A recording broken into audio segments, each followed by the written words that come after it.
All right, welcome back to Beyond Bourbon. We got a review this week. This is Maker's Mark BEP 2023. I grabbed this bottle when it was released back in, I think, like June or July, potentially. Last one they're doing, right? It was the last one of the wood finishing series. Okay. I grabbed it. I didn't know if I wanted to open it or not, or save it, or trade it, or something. I'm ready to drink it. It's been on my shelf for a long time, and I'm like, you know what? What better place to do it in front of you guys? Yeah. So this one is 10 virgin toasted American oak staves. Yes. So toasted. Toasted wheated bourbon. Toasted wheated bourbon, Yeah. and it's barreled at 110.7 proof is what they also entered the barrel at, as 110.7 proof. Gotcha.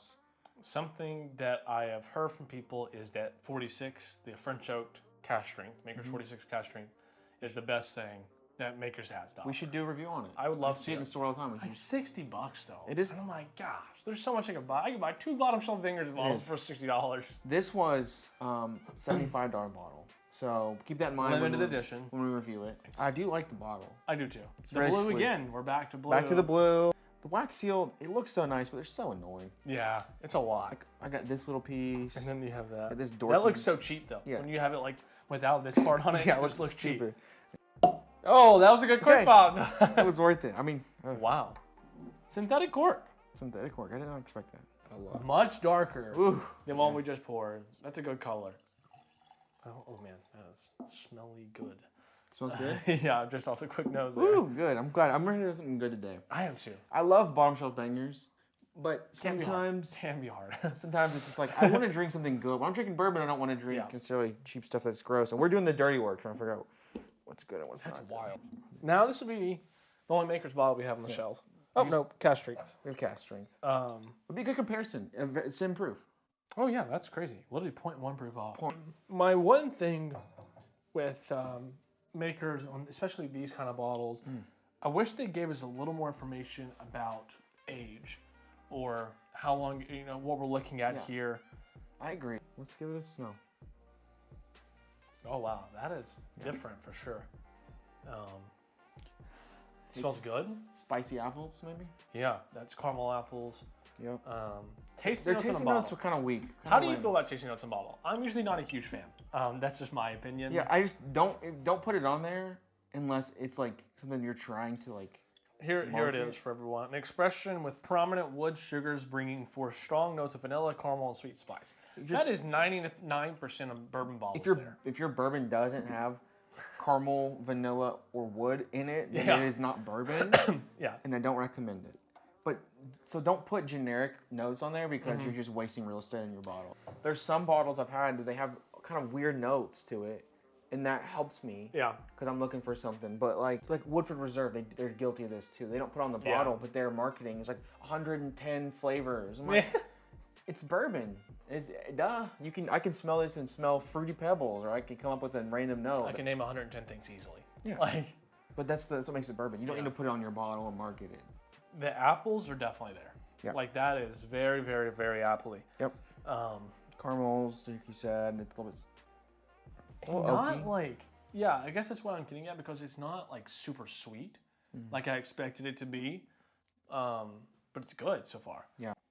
It doesn't smell like a sweet apple. It smells like an apple, like an actual apple does. Because green apple. Yeah, like it doesn't smell like a caramel apple or like an apple dessert. It smells like apples. Yeah. Like that's the thing. A Usually when raw I say apple. Yeah, usually when I say apples, it smells like an apple pie or something sweet. Like correct. With those. This smells like apples. I know.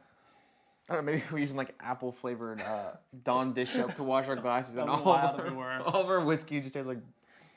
Okay. It kind of smells like soap. Dawn dish soap on the nose. That was spicier than I anticipated. That's weird. Whoa. That's still going. That is a lot of flavor. I'm confused.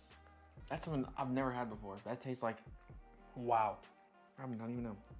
Complete opposite of the nose. For me. Yeah. No apples. No. A lot of flavor. I just gotta go back. I don't even know what to say about that. I don't either. I get like buttery, like some butter, like trying to get some flavors, but it's just like an overwhelming amount of different stuff I've never had. It's kind of some astringencies. very, very spicy for me. I get I get wood. Yeah. I get like that. Kind of like Elijah Craig toasted. Yeah. Like those kind of astringency for me. Not as harsh to me. Yeah. It doesn't taste fake. It's like a more natural approach to the toasted flavors. Like I'm getting those like burnt graham cracker type, like campfire notes a little bit, but not in like a super sweet way. Elijah Craig toasted to me, it's like marshmallow heavy. Yeah. And just like fake, like Lucky Charms marshmallows type of thing. After that sip, the nose is better for me. I get a lot more on the nose. I get the caramel apple now. You get Dawn dish soap? No, not really. Okay. Do It's you just yeah, I still get Dawn dish soap. Maybe it's just my glass. Yours is different than mine. Yours had water in it before, a little bit. Yeah, I just washed mine out, but it definitely smells more open. I don't know what to say about it. Like, I don't know. The flavors are weird. It's definitely proofy. I like it though. I like high proof stuff. That drink's hotter than 110 to me. The initial second drink is much better. The initial punch, yeah, I wasn't expecting it to be as hot. Because I'm used to regular makers, it's 90 proof. It tastes like 80 proof because it's a weeded. Yeah, that second drink brings it back down to where it should be, I feel like. Lots of those barrel spices coming through on the back of the palate. That cinnamon kind of comes through on the back. I don't know, it's very funky. This kind of reminds me of Knob Creek 12 in a way. It's a very, very good comparison to me. It's just like, I like it, but it's so weird. Yeah. And I don't know what to say about it. It's so hard to come up with. That's like, this is almost identical to that Knob Creek 12 review. Yep. Because same price almost. My expectations were extremely high for both of them. That could be an issue too, because we love the 9-year Knob Creek. We were so excited to try the 12. A little let down. Yeah. We love weeded stuff. So excited to try this. Love weeded stuff. Expectations met, exceeded, a little below them. A little below. I mean, obviously I paid $75 and I've had it on my shelf for like a couple months. Yeah. I'm glad we tried it because I would just always wonder what it tastes like. And I probably would drink it again. And I think this would be something really fun to pour for people. Yeah.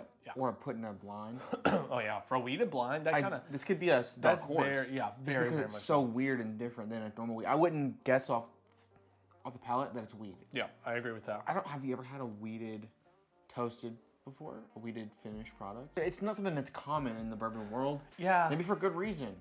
It's true. Like if this wasn't toasted and it was just 110 proof makers, I'd be similar to their cask strength, but. I don't know. I can't think if anyone else even has a weeded toasted offering. Yeah, virgin toasted American oak staves. It's such a weird thing. I guess that's what they're trying to do with this experimental stuff.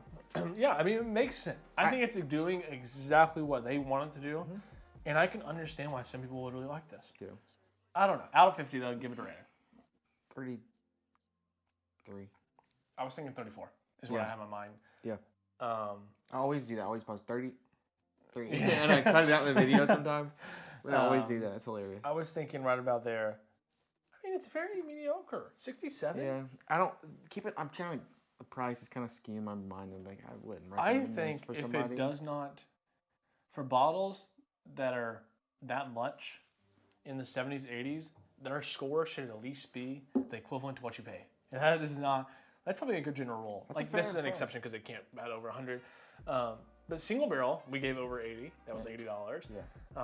Everything else is like if it doesn't. Yeah, that's a good even point. For cheap stuff. Price should equal the points we give it. How much does this cost? $40 ish. So. I'll get a glass. You want to try it? Genuinely pretty much half the price of this. And you can pretty much always find it. Pretty much always find it. Not always, but like a pretty good chance of finding it. In my mind, this is better than that. Yeah. And that's going to be kind of the key point we're going to find out. I don't know what I was expecting. I expect it to be more like this and less just astringent.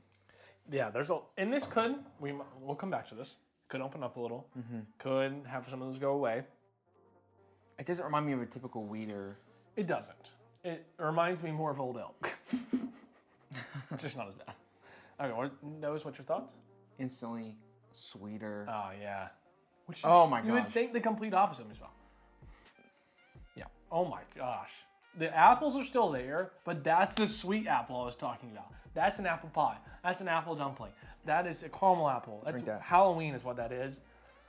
Ben. Oh, man. That smacks. That out of the water. Oh my gosh. Now feeling everything. Yeah, 100%. Everything about this is better than that. Wow. Half the price. That's kind of what we're saying on our rating. Honestly, I would lower it a little bit, but Yeah, I mean, first ratings there it was, but this is very good. Yeah, it's been open for a while. Whatever. Different batches, but I would go with this 1,000 times. So maybe try a pour of the Maker's Limited Series. I know they're going to do some new stuff in the future. This is the last one of this kind of this lineup.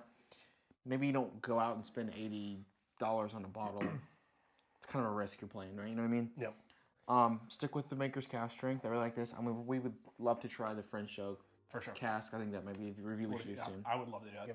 It's the best part of having two people in a video is you can split the price. So it's like, yeah, oh, we're spending $30 each for a bottle. So we've done that with a bunch of bottles now, and it's been I like it every time. Easier pill to swallow for sure. 1,000%. So thank you guys for watching. Let us know what you guys think about the other series in this, but also especially this one.